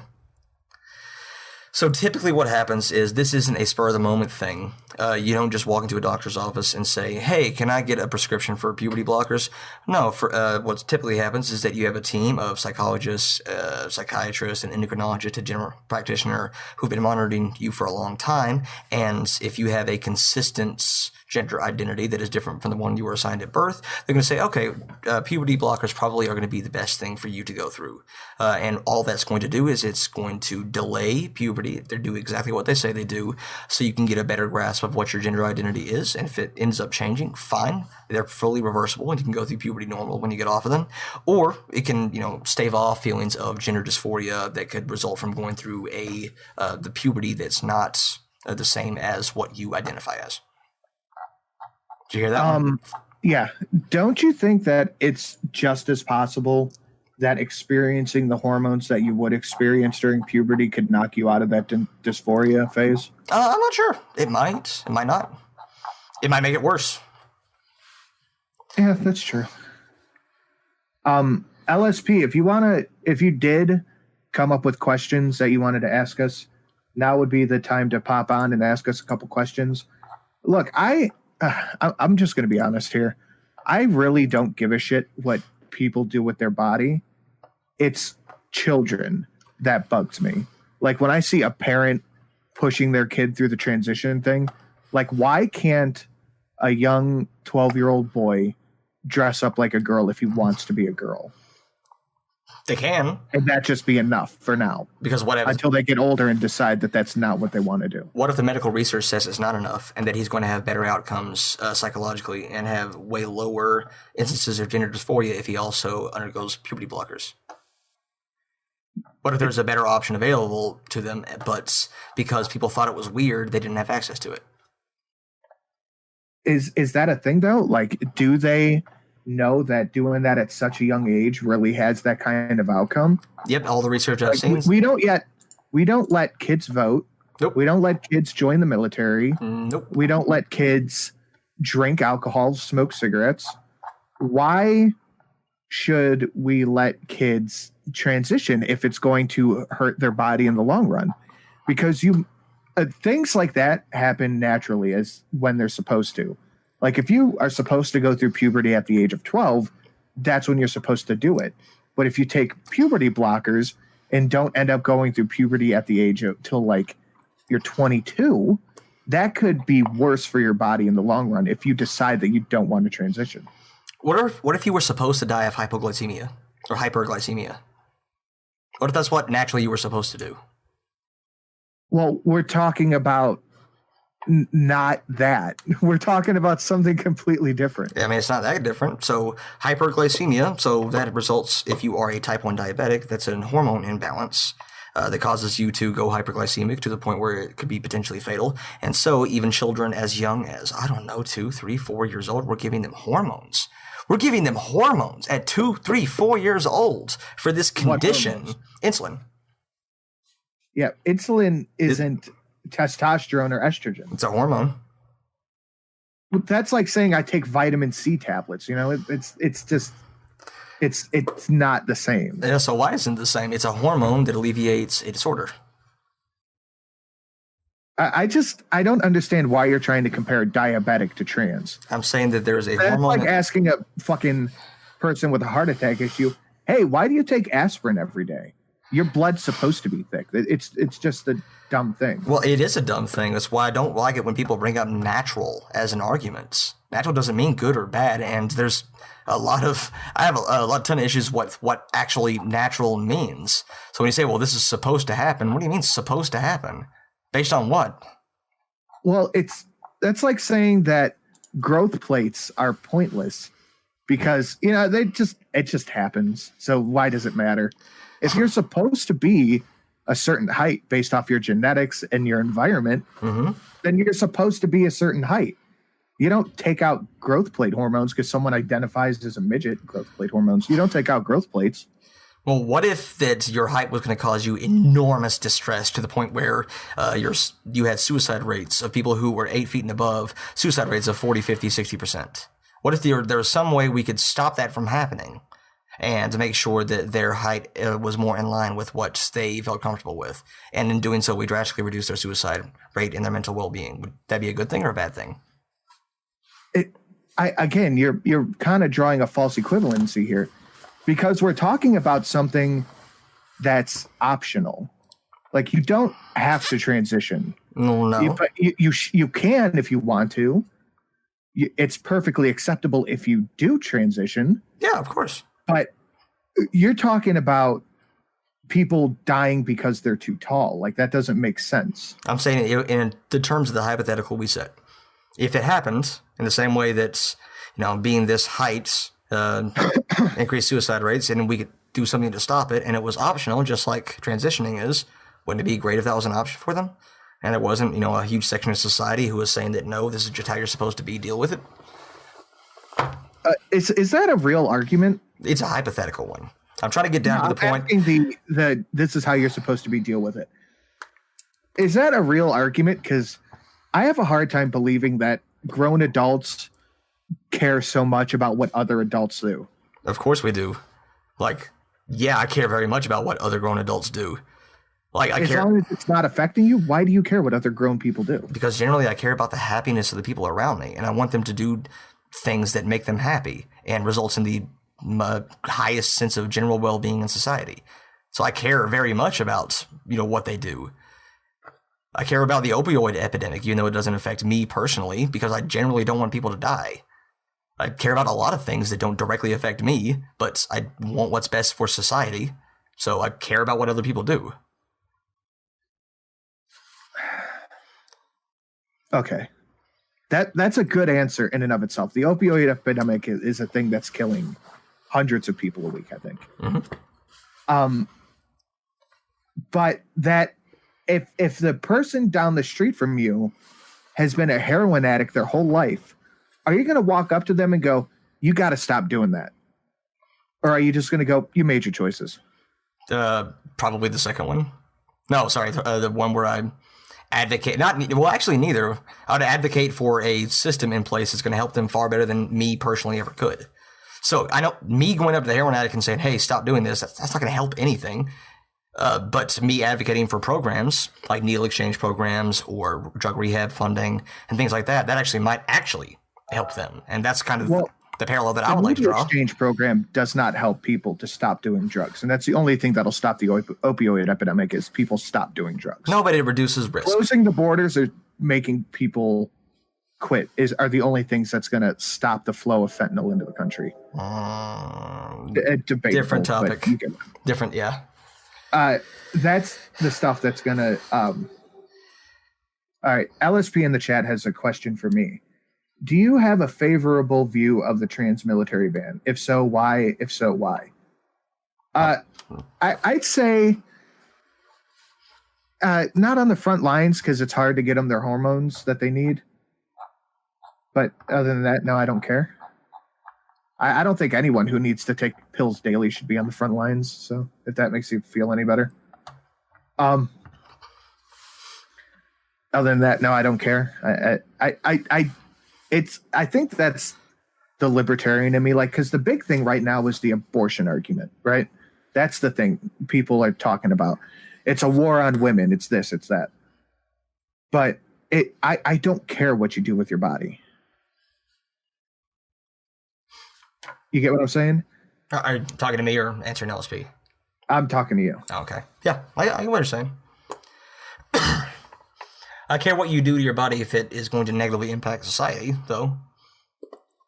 Is a dope addict impacting society in the negative or the positive, just existing? Just existing? Well, we'd have to look at the research on it. Just existing and doing dope? So if someone who is extremely addicted to opioids, if these people tended to, because they're in altered mental states or just because they're desperate and they've lost a lot of options, if they're a net harm on society and they're more likely to go out and commit crime, or they're more likely to be a danger to society, yeah, that does affect me.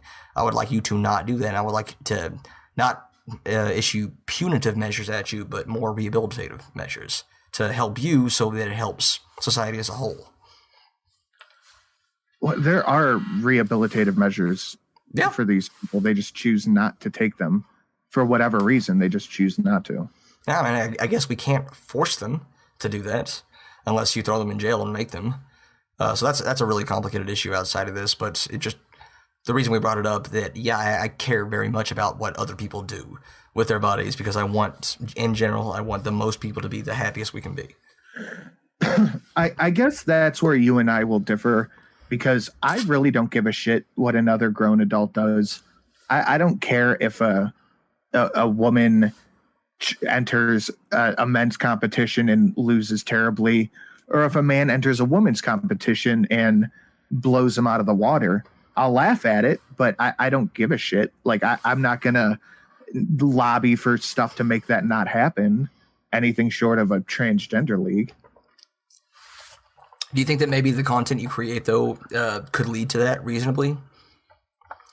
The content I create could lead to a transgender league? Could lead to people having more negative perceptions on transgender people that affect their voting patterns.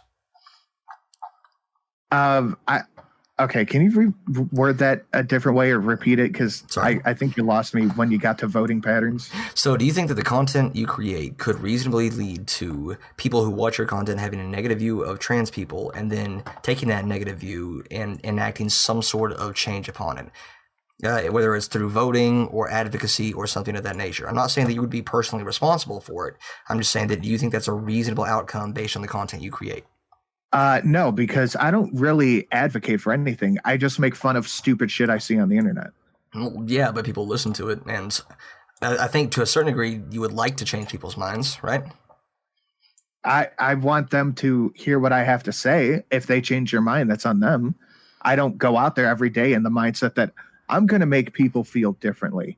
I go out with the mindset like I want to make you laugh, and I want to make you think about this issue. Well, that kind of, if you are laughing and thinking about an issue, you kind of do want them to reevaluate their positions then.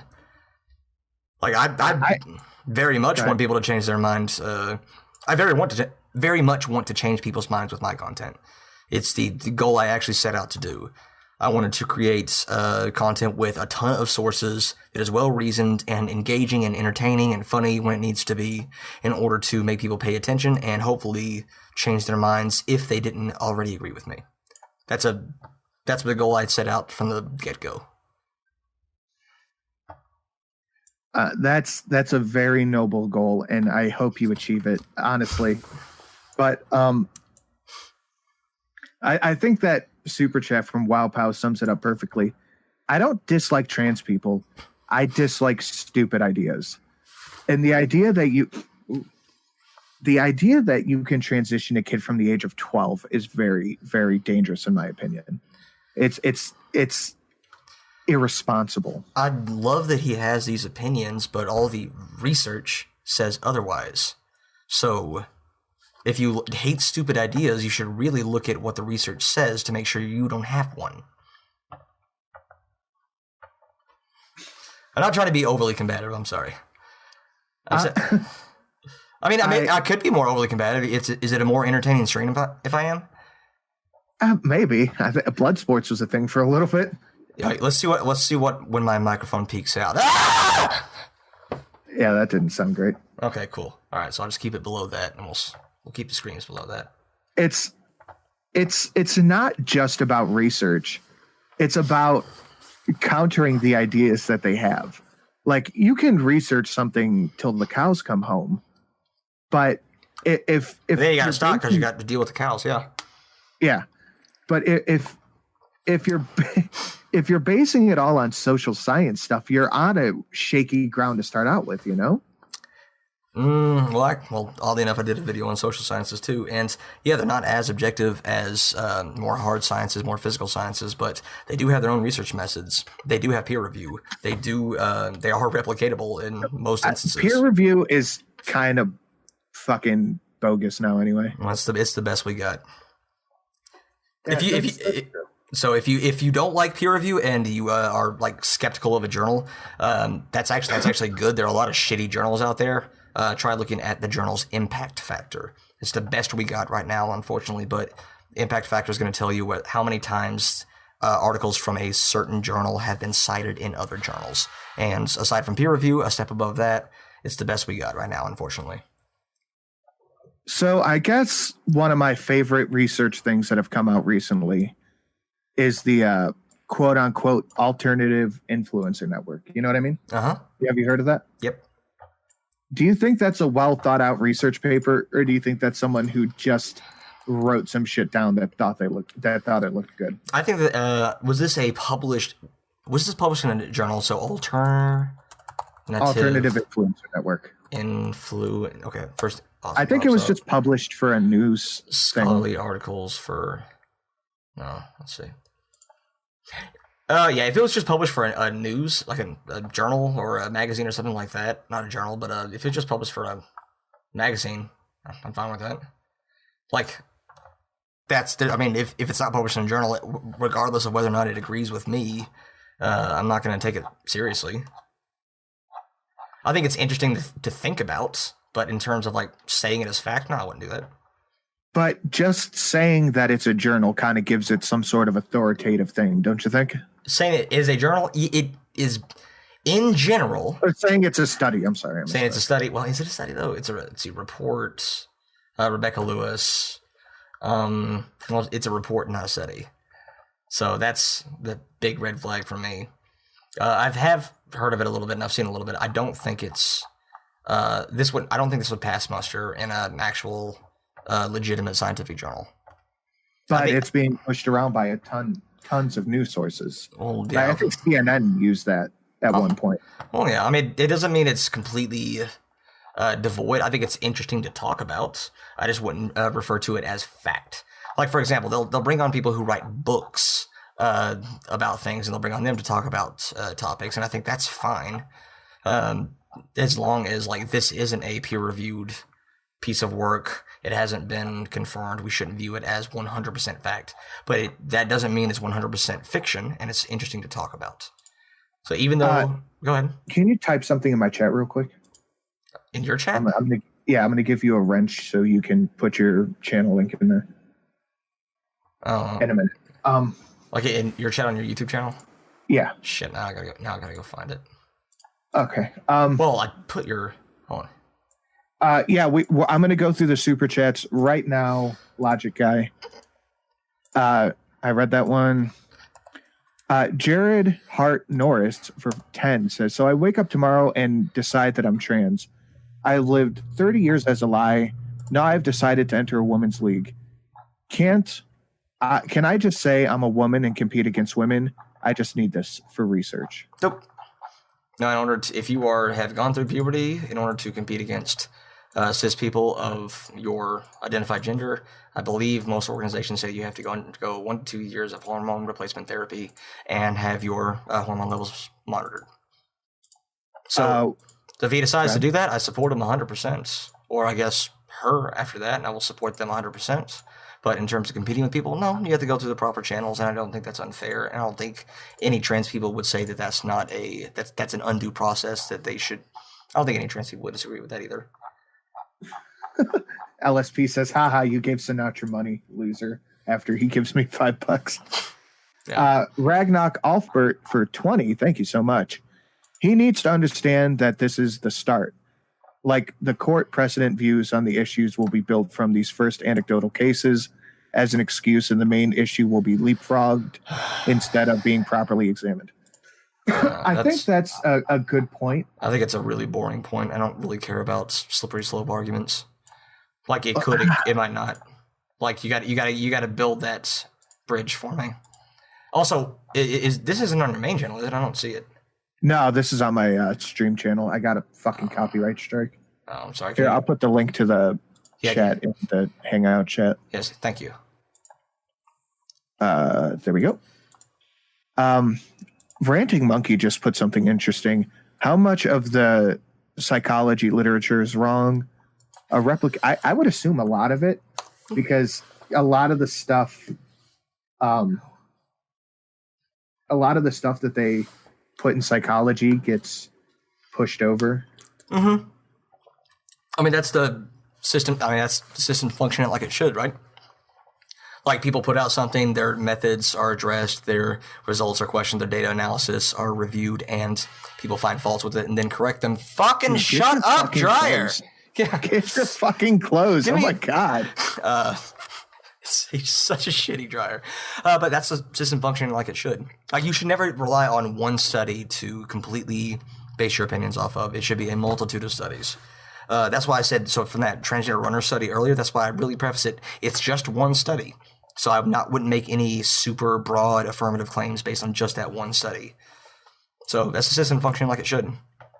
I think LSP in the chat has a good point. He says, psychology is a bit different under evaluating truth. Because it's not exactly a hard quantifiable thing. If you ever want to talk to me about objectivity in science and in general, that's one of my favorite topics to talk about. I love that shit. But Monkey also has a good point. But the things that they publish are accepted as truth for years before being called out as wrong. And a lot of that stuff does become quote unquote common knowledge. Yep. Until it isn't anymore. Yep, that's how science works. Whatever we have right now, whatever the consensus is right now, that's the closest we're ever going to come to objective scientific truth. That's why Logic Guy says, can I pass a question on? Just throw it in the chat too. I'll try to catch it if I can. I read Wow Pow's. Midnight in Exile says, this guy has hurt my opinion of the LGBT way more anything than way more than anything Sanut has ever done. He is the reason why I no longer support them. Cool, buddy. I think that's a very good point. I don't support the LGBT community because the community has turned into this mess of stuff. But I support LGBT people. I don't support the community and their pride parades and shit like that. Why? What's wrong with pride parades? I don't like the idea of half naked men walking around with children. That half naked, full naked men. Hey, full naked men don't walk around with children. That doesn't happen in pride parades. And if it does, yes, it does. Right now, look it up. Look it up. Look up. Sure. Naked men at pride parades. Cool. That's a thing that happens. Cool. That's a thing that happens. That's not common. And if it does happen, they're violating city codes and they're not supposed to be there. But okay, let me ask you one thing, a little bit off topic. How do you feel about? Oh, everybody's calling me a liar. What? Everybody's calling me a liar. Oh, y'all, give me them anecdotes. I want them anecdotes. But we're talking about a thing that happened. Just because there's no study behind it doesn't mean it didn't happen. I know, but these one-off examples, you're trying to make broad statements about the general LGBT community. You're going to give me what? Oh, you can find that it happened one time? Give me 20 times, sure 50 it's happened times. More than once. Yeah. But then what? Okay, let's say that does happen. That's bad, and I don't agree with it. Yeah, we shouldn't have naked people prancing around in the street. I don't like that. It's none of the...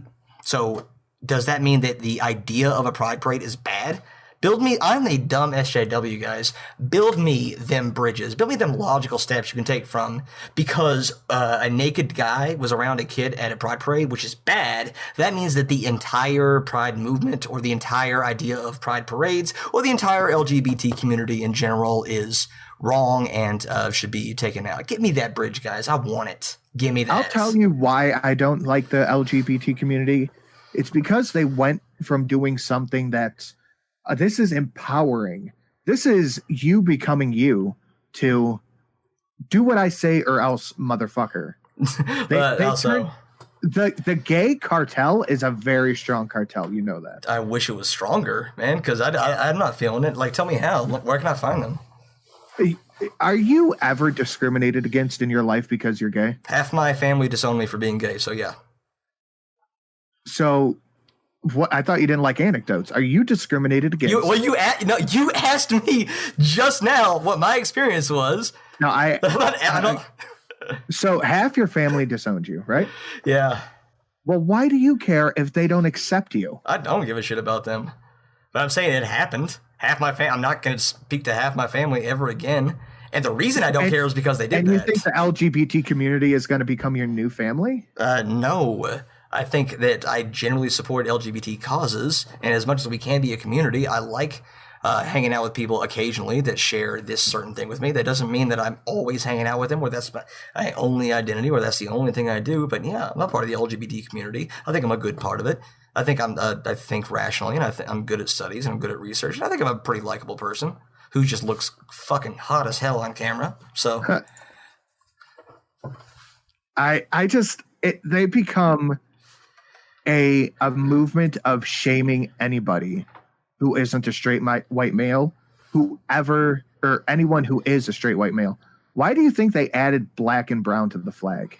Because it's just there's a lot of disproportionately high rates of victimization and violence in people of color communities. And so it was saying that, hey, we see you. What does that have to do with pride, though? What does that have to do with being gay? Black people having crimes committed against them. What does that have to do with being gay? Because there's some... So in the gay community, sometimes in LGBT circles and pride parades, that gay white men lead the charge, and we just want to kind of like, in this spirit of we're trying to get everybody together, we're trying to speak as broadly as we can for everybody, empower everybody. So let's just acknowledge that in some cases we need to elevate the voices of people of color. That's all that is. Logic Guy throws 5 without a comment. Thanks, dude. I appreciate that. I don't like the fact that it has become a political movement. It has to be political.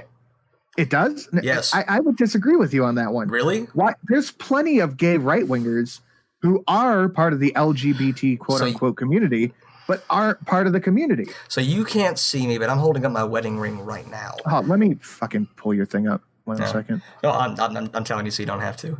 That was a political decision. My chat's asking what you look like, and Dude, I'm fucking hot. don't I'll check be the judge of that. No, don't check that. Don't check, okay? No, I'm pulling it up. Nope, don't do it. Come on. Just accept my word for it. No anecdotes on your hotness. Oh, you're not a bad looking dude. Let me pull this up here. Yeah, there he is.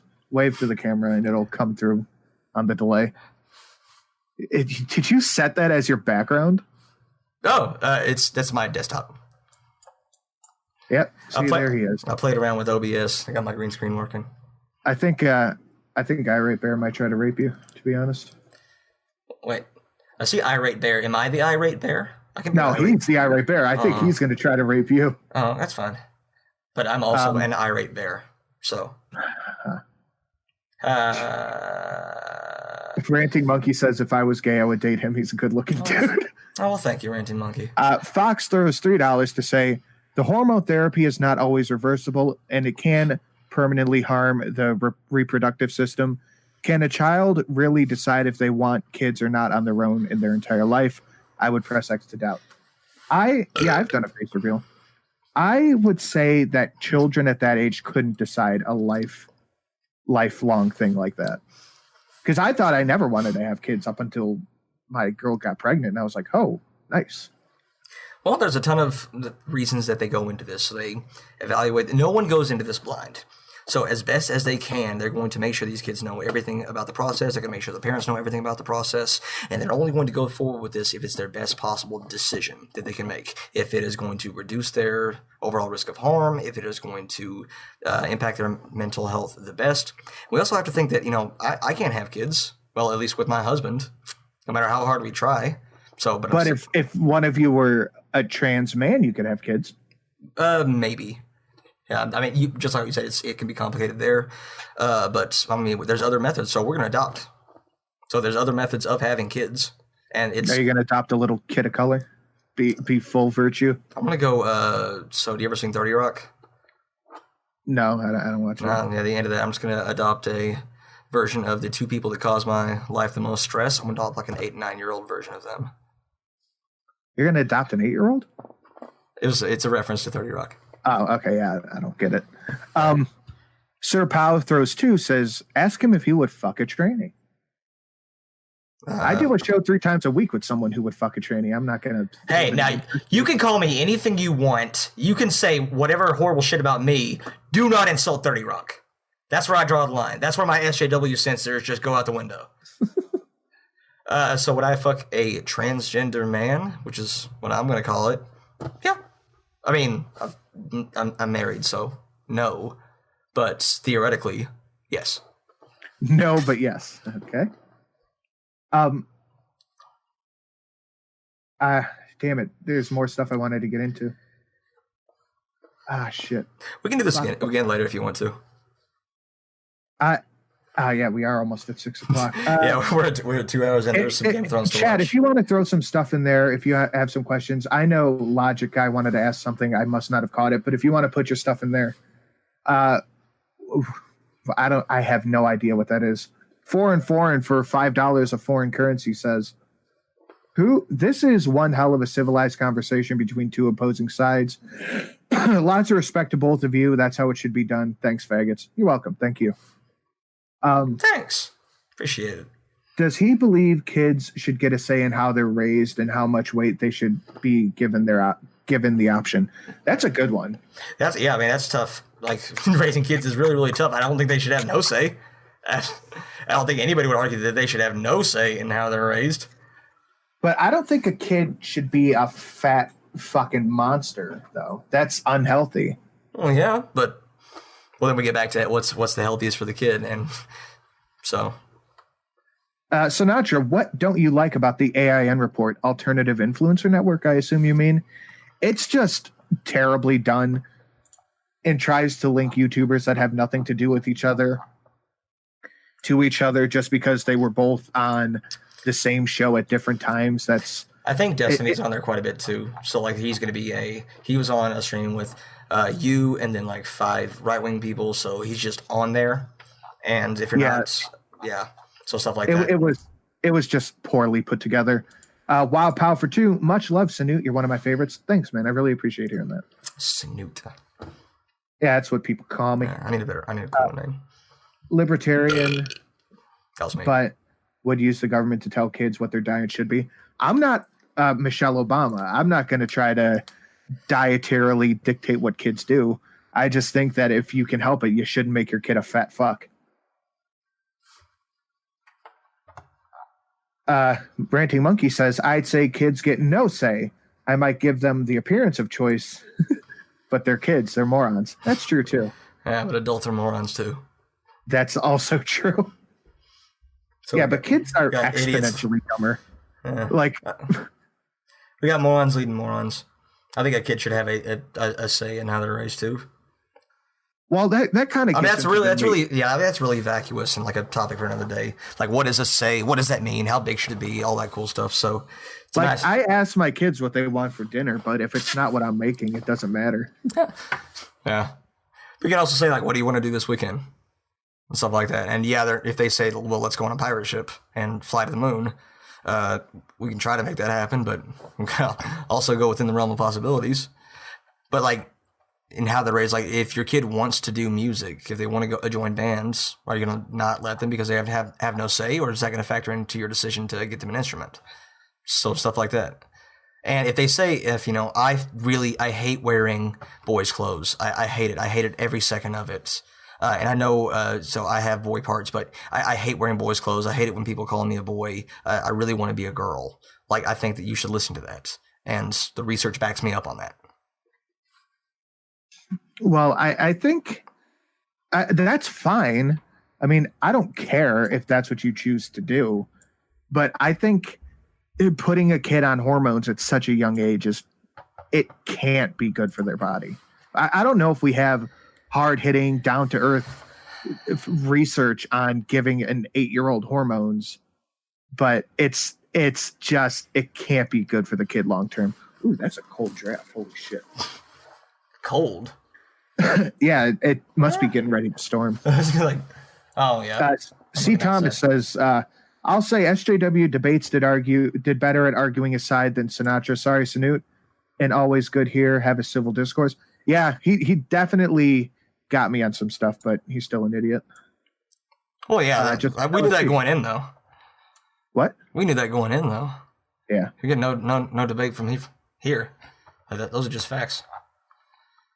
Hormones gave Jazz Jennings a permanent baby dick. Okay, I don't know what that means. I don't want to talk about baby dicks just in case closed caption. I think I know what they're talking about. Jazz Jennings. So she was on puberty blockers, and then I could be completely wrong. This is off the top of my head.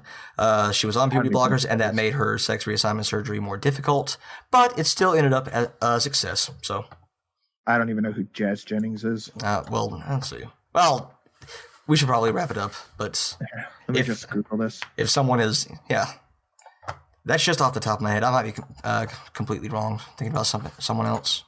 Oh, is this that fucking girl who sang Friday? No, that's. Oh, hey, what the fuck, dude? Come on. It's Rebecca. That looks like the girl who sang Friday. It's Rebecca Black. Do you not respect your internet history?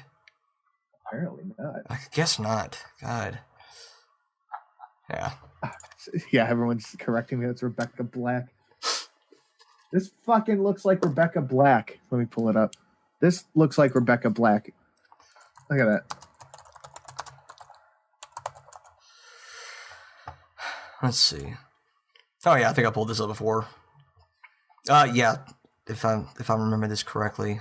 That looks just like Rebecca Black. I don't give a fuck what anybody says. I can see it. I mean, I can kind of see it, yeah. But yeah, so there were some complications because she was on puberty blockers for a while. But it's still, so her doctor says it's better than what I hoped for. So. Well. Okay, guys, I think we're going to wrap it up there. LSP, if you want to jump in and chat with us for a minute, I'll stick around for about 10, 15 minutes. Rob Schmurder says, do something productive with your money. I'm saving it to buy a house, so I guess that's pretty productive. That'll do it. Guys, if you want to post your link in the chat so these people can go check you out, you can do that. But I'll see y'all in an hour for THEPREGPPGOT stream on Drunken Uncle's channel.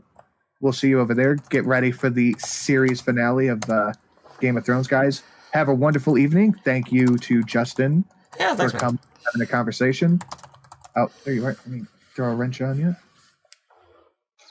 Thank you to Justin for coming and have a conversation. Thank you, chat, for the donations and coming and hanging out. Yeah, thanks for having me. And I will see you all in an hour on Drunken Uncle's channel. Good night, everybody. Good night, everybody. We are clear. Sweet. Awesome. Cool, man. Thanks for having me on. I appreciate it.